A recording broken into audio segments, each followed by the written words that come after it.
Inspector ప్రతాప్కి తల తిరుగుతున్నట్టుగా ఉంది. అతడి ఎదురుగా సుప్రసిద్ధ కథానాయకుడు విహార్ కూర్చుని ఉన్నాడు. అతను అప్పటికి గంట నుండి అక్కడే ఉన్నాడు. లాస్య హత్య జరిగి 10 రోజులు అవుతోంది. ఈ 10 రోజులుగా విహార్ కనిపించకపోవడంతో అతనే లాస్యని ఎక్కడికన్నా తీసుకువెళ్లి ఉంటాడన్న అనుమానం బలపరుచుకుంటున్న తరుణంలో హఠాత్తుగా వచ్చాడు. నేరుగా స్టేషన్కొచ్చి తనని కలిసిన విహార్ని చూడగానే ముందు ఆవేశంతో రగిలిపోయినా తనని తాను కంట్రోల్ చేసుకుని ఓపిగ్గా అతడితో మాట్లాడుతున్న ఇన్స్పెక్టర్ అతడు చెప్పిన మాట విని హతాశుడైనాడు. నిజం చెప్పండి, మీరెక్కడికి వెళ్లారు? మీరు షూటింగ్కి వెళ్లారని తిలక్ గారు చెప్పారు. కానీ 10 రోజుల దాకా కనిపించకపోతే ఏ షూటింగో ఎక్కడో ఎంక్వైరీ చేస్తే మీ షెడ్యూల్స్ అన్నీ క్యాన్సిల్ చేశామని, మీరే షూటింగ్కు వెళ్లలేదని తెలిసింది. దయచేసి ఏం జరిగిందో వివరంగా చెప్పండి. కొంచెం అసహనంగా అడిగాడు ప్రతాప్. విహార్ ఎర్రబడ్డ కళ్లతో అతడి వైపు చూశాడు. నాన్ సెన్స్, నేను షూటింగ్కి వెళ్లానని అతడికి ఎలా తెలుసు? అంటే నన్ను కిడ్నాప్ చేసింది 100% తిలక్. వాట్? మీరు కిడ్నాప్?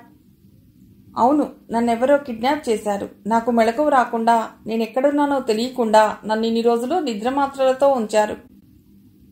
నో, తిలక్ ఇక్కడే నాకు అందుబాటులో ఉన్నారు. ప్రతిరోజు నన్ను కలుస్తూనే ఉన్నాడు.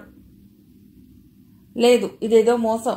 నా లాస్యని తిలక్ చంపాడు. మేమిద్దరం పెళ్లి చేసుకుంటున్నామని తెలిసి ఈర్ష్యతో రగిలిపోయాడు. ఆ రోజు నాతో ఛాలెంజ్ చేశాడు. లాస్యని తానే దక్కించుకుంటానని, లేకపోతే ఆమెని బతకనివ్వనని అన్నాడు. నేను మర్చిపోలేను. అందుకే వీలైనంత త్వరగా లాస్యని పెళ్లి చేసుకోవాలని నిర్ణయించుకున్నాను. తిలక్ లాస్య చుట్టూ ఏర్పాటు చేసిన నిఘా ఎలాగో తప్పించుకుని ఇద్దరం ఎటన్నా వెడదామని, తన కోసం రైల్వే స్టేషన్లో ఎదురు చూస్తుంటానని టైము ప్లేసు చెప్పాను. లాస్య కోసం నేను రైల్వే స్టేషన్లో ఎదురు చూస్తుండగా లాస్య ఫోన్ చేసింది కారు పంపించమని, తన కారులో రావటం మంచిది కాదని. వెంటనే డ్రైవర్కి చెప్పి లాస్యని తీసుకునొచ్చి స్టేషన్లో వదిలిపెట్టి అతని ఇంటికి వెళ్ళిపోమని చెప్పాను. ఆ తర్వాత హఠాత్తుగా నా తల మీద ఎవరో గట్టిగా కొట్టారు. ఆ దెబ్బకి ముందుకు పడిపోయాను. ఆ తర్వాత ఏం జరిగిందో తెలీదు. నాకు స్పృహ వచ్చేటప్పటికి అచ్చు సినిమాలోలా నా చుట్టూ 4 గూండాలు. 4 వైపులా బంధించబడిన గదిలో నేను. మాట్లాడటానికి కూడా ఓపిక లేనంత నీరసం. కళ్ళు తెరిపిడి పడలేదు. నేనేదో మాట్లాడాను. వాళ్ళు నాకు బలవంతంగా ఇడ్లీ తినిపించారు. మళ్ళీ స్పృహ కోల్పోయాను. ఇలా 4-5 సార్లు జరిగింది. నిన్న రాత్రి నాకు కొద్దిగా మెళకువ వచ్చేటప్పటికి రైల్లో ఉన్నాను. అది ఏ రైలో, ఎక్కడి నుండి వస్తున్నానో, ఎక్కడికి వెడుతున్నానో కూడా నాకు తెలియలేదు. నాతో ఎవరూ లేరు. ఒంటరిగానే ఉన్నాను. తెల్లవారాక చెన్నై స్టేషన్ అని తెలిసింది. ఇన్స్పెక్టర్ గారు, నేను చెప్పిందంతా నిజం. మీరు నమ్మినా నమ్మకపోయినా జరిగింది ఇదే. నేను లాస్యని ప్రేమించాను. మేమిద్దరం పెళ్లి చేసుకుని ఈ ఫీల్డ్ నుండి వెళ్ళిపోయి మంచి వ్యాపారం చేసుకోవాలనుకున్నాం. కానీ భగవంతుడు మా జీవితాలతో ఆడుకున్నాడు. నా లాస్యని తన దగ్గరికి తీసుకెళ్లాడు. నన్ను జీవోత్సవాన్ని చేశాడు. నేనిక ఎవరి కోసం బతకాలి? ఎందుకు బతకాలి? విహార్ తల టేబుల్ కేసి కొట్టుకుంటూ హృదయ విదారకంగా ఏడవసాగాడు. అతని ఏడుపు, నిర్మలంగా నిస్సహాయంగా చెప్పిన మాటలు వింటుంటే ఇన్స్పెక్టర్ ప్రతాప్కి అతడి మీద జాలి ముంచుకొచ్చింది. నిజంగానే ఇతడు నిరపరాధి అయి ఉండవచ్చు. కానీ పోలీసు బుద్ధి ఎవరినీ త్వరగా నమ్మనివ్వదు. అందుకే అతడు స్వరంలో కొంచెం ప్రేమ ధ్వనింపజేస్తూ అన్నాడు. మిస్టర్ విహార్, మీరు చెప్పేదంతా నేను నమ్ముతాను. కానీ ఇదే సంగతి పేపర్లో వేస్తే ప్రజలు నమ్మరు. సినిమా హీరో కాబట్టి మంచి కథ అల్లాడంటారు. కాబట్టి మీరు కొంచెం రిలాక్స్ అవ్వండి. త్వరలోనే ఈ కేసు సిబిఐకి అప్పగిస్తున్నారు. అసలు హంతకుడు ఎవరో తెలిసిపోతుంది. ఆ తర్వాత మిమ్మల్ని కిడ్నాప్ చేసిన వాళ్ళని కూడా కనుక్కుంటారు. ఖచ్చితంగా ఆ పని తిలకే చేయించుంటాడు. ఇందులో నాకు ఎలాంటి అనుమానం లేదు. ఖచ్చితంగా అన్నాడు విహార్. ఓకే, మీరు చెప్పిందే నిజం అనుకుందాం కాసేపు. కానీ అందుకు సాక్ష్యాధారాలు కావాలి. మీకు తెలియదే ఉంది. నిరాధారంగా అతడిని దోషిగా నిర్ధారించలేం. పైగా తిలక్ అంటే ఎంత పెద్ద డైరెక్టరో మీకు తెలుసు. దేనికైనా సమయం వస్తుంది. రహస్యం ఎల్లకాలం దాగదు. త్వరలో రహస్యాన్ని ఛేదిస్తాను. అసలు హంతకుడిని పట్టుకుని తీరతాను దృఢంగా అన్నాడు. వాడిని నా కళ్ళ ముందు ఉరివేయాలి. అందుకోసం నా శక్తివంచన లేకుండా మీకు సహాయం చేస్తాను. పళ్ల బిగువన ఆవేశంగా అన్నాడు విహార్. తప్పకుండా అదే జరుగుతుంది. మీరు వెళ్ళి రిలాక్స్ అవ్వండి. బై మీ పర్సనల్ క్వశ్చన్ ఒకటి అడుగుతాను, ఏమనుకోరుగా? విరక్తిగా నవ్వి అన్నాడు. అడగండి. ఇన్స్పెక్టర్ కొన్ని క్షణాలు తటపటాయించి, మీకు లాస్య గారికి ఫిజికల్ కాంటాక్ట్స్? నో, లాస్య చాలా ప్రిన్సిపల్స్ ఉన్న అమ్మాయి. పెళ్లి కాకుండా తొందరపడే రకం కాదు. నేను అలాంటి వాణ్ణి కాదు. ఎందుకు అడుగుతున్నారు? దీంతో కేసుకి ఏమన్నా క్లూ దొరికే అవకాశం ఉందా? ఉంది. ఎలా? ఆశ్చర్యంగా చూశాడు. చనిపోయింది లాస్య కాదని వాళ్ళ అమ్మగారు గోల చేస్తున్నారు. ఐడెంటిఫికేషన్ మార్క్స్ చెప్పమంటే చెప్పారు. ఆ మార్క్స్ ఆ అమ్మాయి వంటి మీదున్నాయి. అలాంటి సీక్రెట్స్ ఏమన్నా తల్లికి కూడా తెలియనివి భర్తకు తెలుస్తాయి. ఎలాగైనా పెళ్లి చేసుకోవాలని నిర్ణయించుకున్నారు కాబట్టి ఆ ఛాన్స్ తీసుకున్నారేమో అని అడిగాను. Please don't think otherwise. Vihar తెల్లబోయి చూశాడు. లాస్య కాదంటారా వాళ్ళమ్మగారు? మరైతే ఎవరై ఉంటారు? నో, జస్ట్ ఆవిడ అనుమానం, ఆశ. కూతురు చనిపోయిందన్న షాక్కి తట్టుకోలేకపోయారు. అలాగా. ఇప్పుడు ఎక్కడున్నారు? హైదరాబాద్ వెళ్ళిపోయారు. కృష్ణమోహన్ గారు సైక్రియాట్రిస్ట్తో ట్రీట్మెంట్ ఇప్పిస్తున్నారు. కొంచెం కోలుకున్నారట. ఫోన్లో మాట్లాడాను. అలాగా, పాపం నిట్టూర్చాడు విహార్. ఓకే ఇన్స్పెక్టర్, ఈ కేసు విషయంలో మీకేం సాయం కావాలన్నా నాకు కబురు చేయండి. లేచి చెయ్యందించాడు.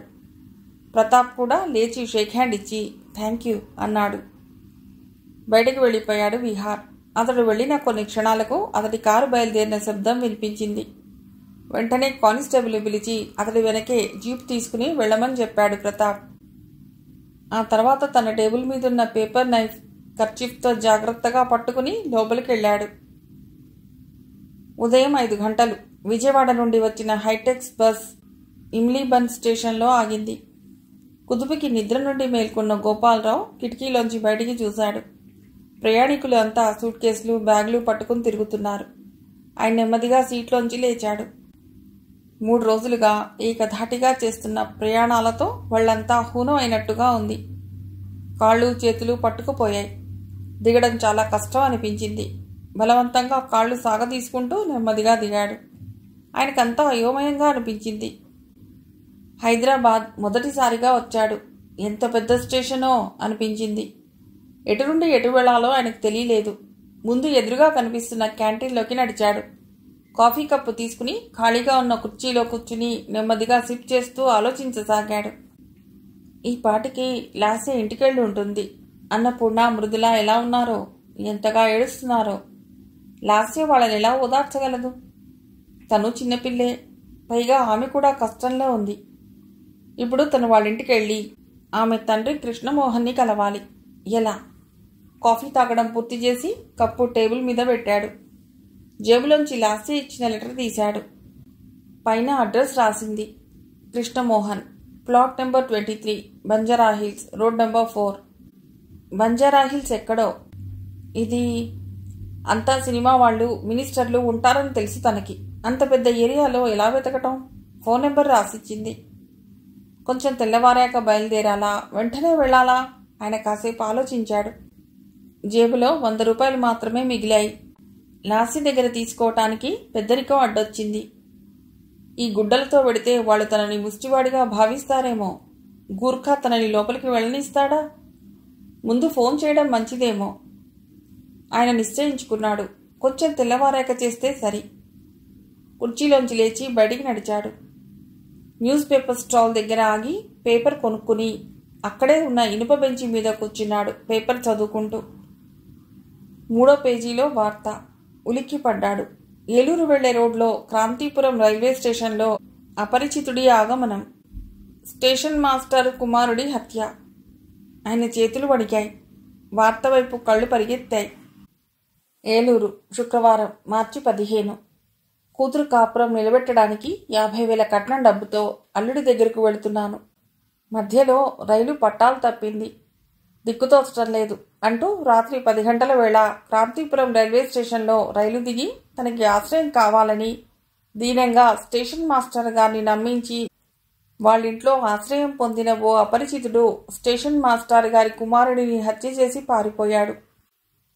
తను విజయవాడకి సమీపంలోని ఓ గ్రామంలో మున్సిపల్ స్కూల్లో పనిచేస్తున్నానని నమ్మించిన ఆ వ్యక్తి కోసం పోలీసులు గాలిస్తున్నారు. ఆయన కళ్ళు నీటితో నిండాయి. మిగతా అక్షరాలు మసకబారాయి. భగవంతుడా, ఆఖరికి నా బతుకు ఇలా అయ్యిందా? నేనేం అపకారం చేశాను? నన్నెందుకిలా అపనిందల పాలు చేశావు? ఎగదన్నుకుని వస్తున్న దుఃఖం ఆపుకోవటానికి విశ్వ ప్రయత్నం చేస్తూ అరగంట సేపు అలాగే కూర్చున్నాడాయన. సార్, ఏడికి పోవాలి మీరు? కుర్రవాడెవరో అడగటంతో ఈ లోకంలోకి వచ్చాడు. బస్సులన్నీ పోతున్నాయి, ఏడికి పోవాలి అడిగాడు. ఆయన ఎక్కడికి లేదన్నట్టు తల ఊపి లేచాడు. ఫోన్ కోసం వెతికాడు చుట్టుపక్కల. ఎస్టీడీ బూత్ కనిపించింది. జేబులోంచి కవర్ తీసి ఫోన్ నెంబర్ చూశాడు. లోకలా ఎస్టీడీనా అడిగాడు కూర్చున్న వ్యక్తి.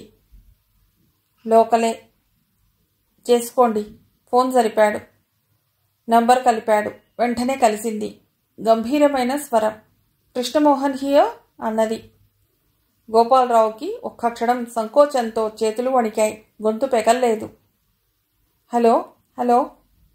అవతల నుండి ఆయన స్వరం హెచ్చరికగా వినిపించింది. హలో కూడా తీసుకుని అన్నాడు. హలో, ఎవరండి? ఎవరు కావాలి మీకు? ఇంగ్లీష్లో అడిగాడు. నా పేరు గోపాలరావు, మీతో మాట్లాడాలి. ఏ విషయం? ఎక్కడి నుండి మాట్లాడుతున్నారు? నాతో ఏం పని? మీ అమ్మాయి లాస్యా? అమ్మాయి లాస్యా, ఏం జరిగింది? ఆత్రంగా అడిగాడు. ఆమె గురించి మీతో మాట్లాడాలి, మిమ్మల్ని కలవాలి. అడ్రస్ చెప్పగలరా? వాట్? షాకింగ్గా వినిపించిందా స్వరం. కొన్ని క్షణాలు నిశ్శబ్దం అయిపోయాడు. తప్పకుండా. మీరెక్కడుంటారు? కారు పంపిస్తాను. ఇక్కడే ఇమ్లీబన్ బస్టాండ్లో 5వ నెంబర్ ప్లాట్ఫామ్ దగ్గర బెంచ్ మీద కూర్చున్నాను. నా బట్టలు మాసిపోయి ఉన్నాయి. నేను ప్రస్తుతం సమస్యల్లో ఉన్నాను. అందుకే స్వయంగా రాలేకపోతున్నాను. నో ప్రాబ్లం, మీరక్కడే ఉండండి. వచ్చి పికప్ చేసుకుంటాను. అమ్మయ్యా, నిట్టూర్చి ఫోన్ పెట్టేశాడు. జేబులో నుండి 2 రూపాయలు తీసి ఆ వ్యక్తికిచ్చి కొంచెం తేలికపడిన మనస్సుతో ప్లాట్ఫామ్ మీదున్న బెంచ్పై కూర్చుని కళ్ళు మూసుకున్నాడు. విశాలమైన హాల్లో మెత్తటి ఖరీదైన సోఫాలో కూర్చుని ఉన్నాడు గోపాలరావు. ఆయన ఎదురుగా కృష్ణమోహన్, యశోద కూర్చున్నారు. వాళ్ల మధ్య ఉన్న టీపాయ్ మీద చక్కటి పింగాణీ ప్లేట్లలో ఇడ్లీ, చట్నీ, బిస్కెట్లు, జామ్ రాసిన బ్రెడ్ స్లైసెస్ ఉన్నాయి. గోపాలరావు గడ్డం చేసుకుని స్నానం చేసి కొత్త పంచా లాల్చీలలో ప్రశాంతంగా కూర్చుని జరిగిందంతా చెప్పసాగాడు. అప్పటికే లాస్య రాసిచ్చిన ఉత్తరం చదివారు కృష్ణమోహన్, యశోద. కూతురి మీద బెంగతో మెంటల్ షాక్లో చిక్కిపోయి జీవంలేని కళ్లతో కనిపించిన యశోద కళ్లలో ఆనందం చిందులేస్తోంది. శుభవార్త మోసుకొచ్చిన ఆ పెద్ద మనిషి మీద అంతులేని గౌరవం, అభిమానం ఏర్పడ్డాయి. ఆయనకి కనకాభిషేకం చేయాలనిపిస్తోంది. ఆవిడ కంటికి గోపాలరావు తన బాధ చూడలేక తనని ఓదార్చటానికి సాక్షాత్కరించిన దైవంలా కనిపించసాగాడు. లాస్య రాసిచ్చిన ఉత్తరం పదే పదే చదివింది. ఆ చేతిరాతని కూతురు కళ్ల ముందు ఉన్నంత ఆనందంగా భావిస్తూ ముద్దు పెట్టుకోసాగింది. నా కూతురు బతికే ఉంది అని గట్టిగా అరవాలనిపిస్తోంది. కానీ నీరసంతో స్వరం రావటం లేదు. అదే స్వరంతో అన్నది, నేనప్పుడే చెప్పాను, నాకు తెలీదు, కన్న తల్లిని. నా బిడ్డ స్పర్శ నాకు తెలుసు. నన్నెవ్వరూ మోసం చేయలేరు.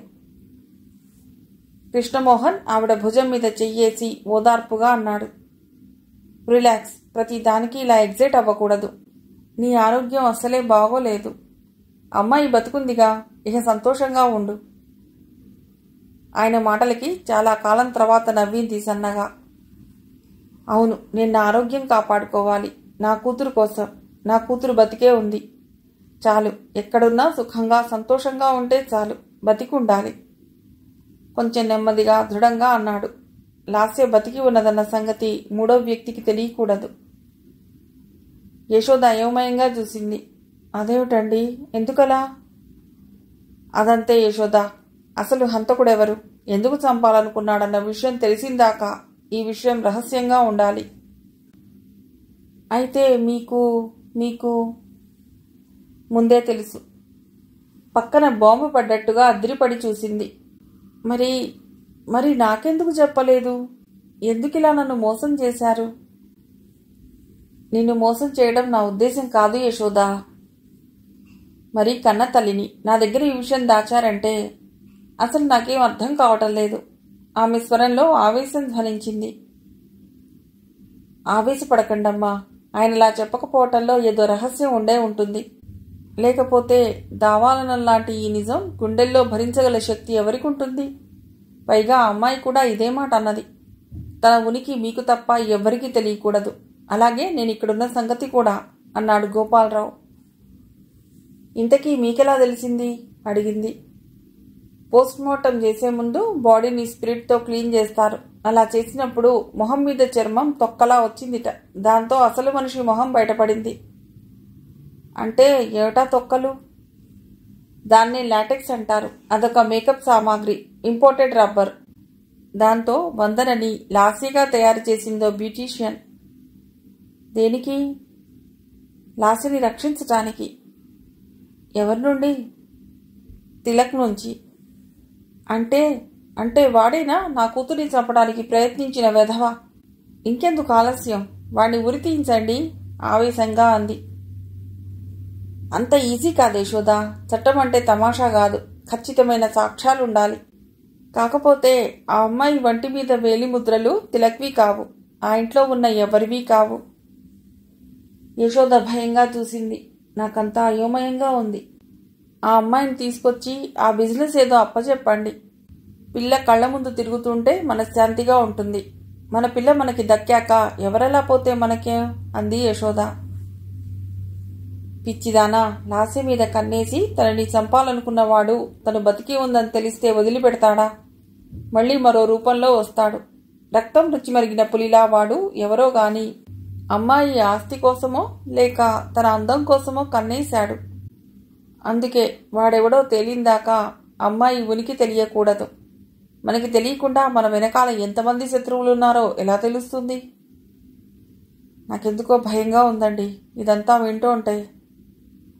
భయం లేదు, మనం కొంచెం జాగ్రత్తగా ఉంటే చాలు.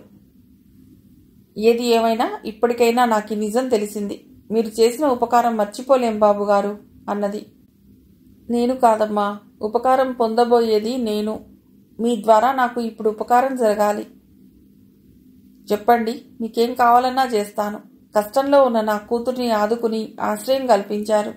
మీ మేలు మర్చిపోలేను ఉద్వేగంగా అన్నాడు కృష్ణమోహన్. ప్రస్తుతం నేను మా ఊరు వెళ్లలేను. ఈ పాటికి పోలీసులు మా ఊరు వెళ్లి నా గురించి ఎంక్వైరీ ప్రారంభించి ఉంటారు. అంచేత అక్కడికెడితే ఏం జరుగుతుందో మీకు తెలుసు. మీరు వెళ్ళొద్దు. వెళ్ళమని ఎవరన్నారు? మీకు ఇక్కడే నా ఆఫీస్లో ఉద్యోగం ఇస్తాను, చూసుకోండి. ఈలోగా నా స్నేహితుడు డీజీపీతో మాట్లాడతాను. అంతా సర్దుకున్నాక వెడుదురు గాని. చాలా సంతోషమండి. ఎందుకు కలిపాడో భగవంతుడు మా ఇద్దరినీ కలిపాడు. అంతా మన మంచికే. రండి, బ్రేక్ఫాస్ట్ చేద్దాం, తర్వాత మా ఆఫీస్కి వెడదాం లేచాడు కృష్ణమోహన్. యశోద కూడా లేచి రండి బాబుగారు అన్నది. ముగ్గురు డైనింగ్ హాల్లోకి నడిచారు. వంట మనిషి వేడివేడి ఇడ్లీలు అందమైన పింగాణీ ప్లేట్లలో వడ్డించింది. ఇడ్లీలు తిని కాఫీ తాగి గోపాలరావు కృష్ణమోహన్ ఆఫీస్ వైపు బయలుదేరారు. నేరుగా విశ్వమోహన్ ఛాంబర్లోకి తీసుకెళ్లాడు. కృష్ణమోహన్తో పాటు వస్తున్న కొత్త వ్యక్తిని చూసి మొహం చిట్లించాడు విశ్వమోహన్. కుషన్ కుర్చీల్లో కూర్చున్నారు ఇద్దరు. విశ్వం, వీరు గోపాలరావు గారని నా మిత్రుడు. విజయవాడ నుండి వచ్చారు. నీకు మేనేజర్ కావాలని అడిగావు కదా, వీరిని మేనేజర్గా అపాయింట్ చేశాను అని చెప్పి గోపాలరావుతో అన్నాడు. ఇతడు నా తమ్ముడు. ఇద్దరిది ఒకే రక్తం కాకపోయినా అంతకన్నా గొప్ప అనుబంధం. నా టెక్స్టైల్స్ వ్యాపారానికి ఇతడే ఇన్ఛార్జ్. నమస్కారం. నమస్తే. విశ్వమోహన్ బెల్ నొక్కి ప్యూన్ని పిలిచాడు. ప్యూన్ రాగానే టీ ఆర్డర్ చేయబోతుంటే కృష్ణమోహన్ వారించాడు. నోనో, ఇప్పుడే ఇంటి దగ్గర బ్రేక్ఫాస్ట్ చేసొచ్చాం, ఇప్పుడేం వద్దు. ప్యూన్ వెళ్ళిపోయాడు.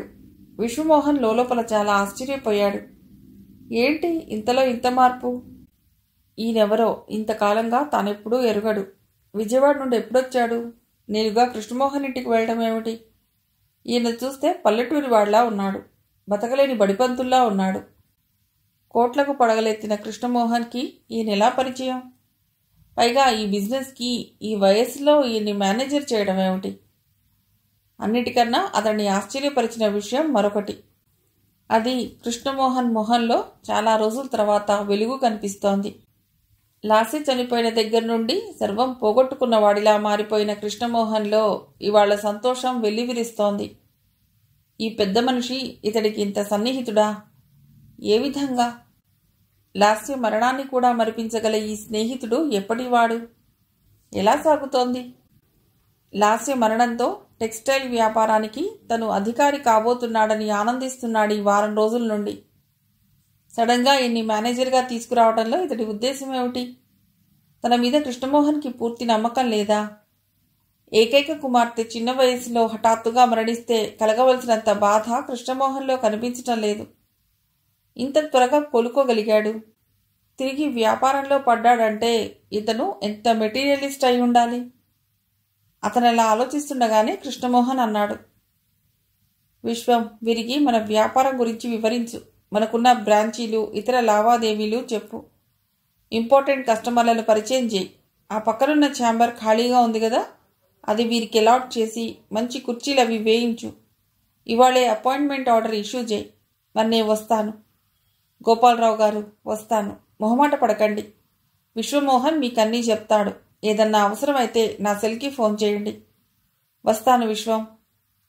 గోపాలరావు లేచి నిలబడి ఆయనకి షేక్ హ్యాండ్ ఇచ్చాడు. కృష్ణమోహన్ వెళ్ళిపోయాడు. ఆయన వెళ్లిన వైపు అచేతనంగా చూస్తూ నిలబడిన విశ్వమోహన్ కొన్ని నిమిషాల తర్వాత తేరుకున్నాడు. నిలబడిన గోపాలరావుని చూసి కూర్చోండి అన్నాడు. ఆయన కూర్చోగానే మీరు ఈ ఫైల్ చూస్తుండండి, నేను ఇప్పుడే వస్తాను అంటూ బయటికి వెళ్ళాడు. గోపాలరావుకి కొంచెం భయం వేసింది. ఏదో చిన్న మున్సిపల్ స్కూల్లో పెచ్చులుడిపోయిన గోడల మధ్య విరిగిపోయిన చెక్క కుర్చీల మీద కూర్చుని పిల్లలకి చరిత్ర పాఠాలు చెప్పుకునే తను ఇంత పెద్ద ఆఫీసులో పనిచేయడమా? థళథళా మెరుస్తున్న Decolam tables, mosaic flooring, carpet, ఇత్తడి కుండీల్లో క్రోటాన్ మొక్కలు, గ్లాసు తలుపులు, పైగా బొత్తిగా ఈ వ్యాపారాల గురించి తనకేం తెలియదు. తను ఈ ఉద్యోగం చేయగలడా? సరిగ్గా చేయకపోతే కృష్ణమోహన్ దగ్గర తనకి తలవంపులు. ఆయనకి విశ్వమోహన్ మరి ఇతర స్టాఫ్ దగ్గర తలవంపులు. ఆయన కళ్ళు ఫైల్ మీద ఉన్న ఆలోచనలు ఎటో సాగుతుండటంతో ఫైల్లో సంగతులేం అర్థం కాలేదు. కొంచెంసేపటి తర్వాత విశ్వమోహన్ తిరిగి వచ్చి, రండి మీ ఛాంబర్ చూపిస్తాను అంటూ తీసుకెళ్లాడు. స్టాఫ్ అందరికీ తనని కొత్త మేనేజర్గా పరిచయం చేసి ఛాంబర్కి తీసుకెళ్లాడు. అది చూడగానే గోపాలరావు కళ్ళు చెదిరిపోయాయి. పెద్ద ఛాంబర్, పెద్ద టేబుల్, గోద్రేజ్ బీర్వా, రివాల్వింగ్ చైర్, మరో 4 మెత్తటి కుషన్ కుర్చీలు, ఓ మూల ఇత్తడి కుండీలో అందమైన క్రోటాన్, టేబుల్ మీద ఫోను. ఆ కుర్చీలో కూర్చునే అర్హతే లేదు. ఎలా కూర్చోవాలి అనిపించింది. కూర్చోండి. మీకేమైనా ముహూర్తాలు, వర్జ్యం చూసుకోవడం లాంటి నమ్మకాలున్నాయా? ఆయన నవ్వాడు. మంచి మనసుతో చేసే పనికి వర్జ్యం, వారాలు దేనికి అంటూ తప్పటడుగులు వేస్తున్న చిన్న పిల్లవాడిలా వణుకుతున్న కాళ్లతో మెల్లిగా నడిచి వెళ్లి కుర్చీలో కూర్చున్నాడు. మీకేమన్నా కావాలంటే ఈ బెల్ నొక్కండి, ప్యూన్ వస్తాడు. ఇది ఇంటర్కామ్, నా నెంబర్ 3. నాతో మాట్లాడాలంటే 3వ నెంబర్ నొక్కి మాట్లాడండి. ఎవరికన్నా ఫోన్ చేయాలంటే ఆపరేటర్ నెంబరు 9. 9 నొక్కితే ఆపరేటర్ లైన్లో వస్తుంది. ఆమెకి మీకు కావలసిన నెంబర్ చెబితే కల్పిస్తుంది. మరి నేనుండనా? వినయంగా అడిగాడు. అలాగే. విశ్వమోహన్ వెళ్ళిపోయాడు. వెళ్లబోతూ ఒక్క క్షణం ఆగి భుజాల మీదుగా ఆయన కూర్చున్న తీరు చూశాడు. ఈయనెవరో ఖచ్చితంగా బడిపంతులు. కృష్ణమోహన్ ఇంత హఠాత్తుగా ఈయన్ని ఇక్కడికి తీసుకొచ్చి అందులో ఎక్కించాడంటే ఏదో మతలబు ఉంది. అదేమిటో తెలుసుకోవాలి. అదంత కష్టం కాదు. తల పంకించి బయటికి వెళ్ళిపోయాడు. గోపాలరావుకి తాను కలగంటున్నానేమో అనిపించసాగింది. తానింకా రైల్లో ఆ జనరల్ కంపార్ట్మెంట్లో కూర్చుని నిద్రపోతూ మంచి కలలు కంటున్నాడు. ఇది నిజం కాదు. ఈ నిజం తను భరించలేనిది. ఈ సౌకర్యాలు, ఈ భోగాలు, ఈ అధునాతన హంగులు, ఈ ఉద్యోగం తను ఊహించినవి కావు. ఇలా జరుగుతుందా? బడిపంతులైన తన జీవితంలో ఇలాంటి మార్పు సంభవమా? అమ్మా లాస్య, నన్నేమో ఇంత భోగాలకు అర్హుడిగా మార్చి నువ్వు పల్లెటూరులో ఎన్ని బాధలు పడుతున్నావో. కాలు కింద పెట్టకుండా అపురూపంగా పెరిగిన దంతపు బొమ్మ అక్కడ ఎలా ఉన్నావు? ఆయన మనస్సులో ఆమె పట్ల అంతులేని కృతజ్ఞత నిండిపోయింది. మళ్ళీ అంతలోకే మృదుల గుర్తుకొచ్చింది. ఎలా ఉందో. అల్లుడు ఉత్తరం రాశాడో లేదో. ఆయన చటుక్కున టేబుల్ మీద ప్యాడ్కి పెట్టి ఉన్న తెల్ల కాగితాలు ముందుకు జరుపుకున్నాడు. లాస్యకి ఉత్తరం రాయటం మొదలెట్టాడు. చిరంజీవి సౌభాగ్యవతి లాస్యకి ఆశీస్సులు. అమ్మా, నేను మీ నాన్నగారిని కలుసుకుని నీ సంగతి చెప్పాను. వారి ఆనందానికి అంతులేదు. నాకు ఇమ్లీబర్న్ బస్ స్టేషన్కి కారు పంపించారు. ఆ కారులో మురికిపట్టలు మాసిన గడ్డం వేసుకుని నేను మీ భవనానికి వెళ్ళాను. నా ఆకారం వాలకం చూసి మీ నాన్నగారు ముందుగా నాకు బాత్రూమ్ చూపించి వారి కొత్త పంచా లాల్చి ఇచ్చారు. ఆ తర్వాత మీ అమ్మగారు నాన్నగారు నా కడుపు నిండా టిఫిన్ పెట్టారు. కమ్మగా మాట్లాడారు. విషయం తెలుసుకున్నారు. మీ ఆఫీస్లో మేనేజర్గా నాకు ఉద్యోగం ఇచ్చారు. పెద్ద ఛాంబర్ ఇచ్చారు. అర్హత లేని ఉద్యోగం ఇచ్చి ఆదరించారు. దీన్ని బట్టి నేనెంత హాయిగా భోగాలతో ఉన్నానో నీకు అర్థమైందనుకుంటా.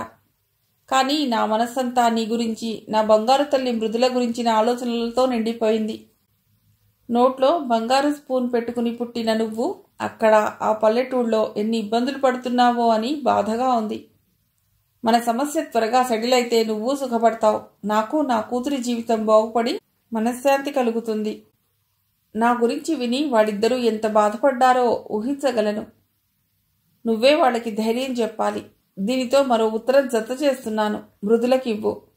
నా ఆయుష్ కూడా తీసుకుని నిండు నూరేళ్లు నువ్వు ఆయుర ఆరోగ్యాలతో సుఖ సంతోషాలతో సౌభాగ్యాలతో తులతూగాలని, త్వరలోనే నీ సమస్య పరిష్కరించబడి మంచి అబ్బాయిని చూసి పెళ్లి చేసుకుని సుఖంగా బతకాలని దీవిస్తున్నాను.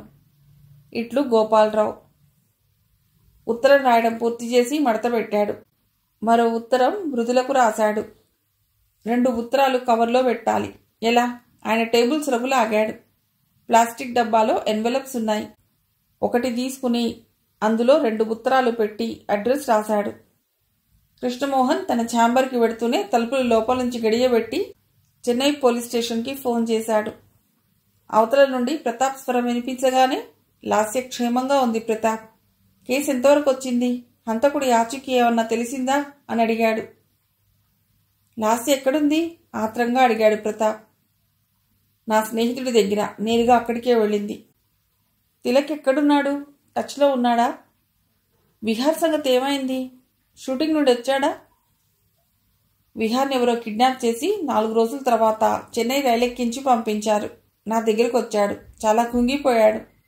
లాస్య తను పెళ్లి చేసుకోవాలనుకున్నారట. హత్య జరిగిన రాత్రి ఎటో వెళ్లాలనుకుని ప్లాన్ చేశారట అంటూ జరిగిన సంగతి క్లుప్తంగా చెప్పాడు.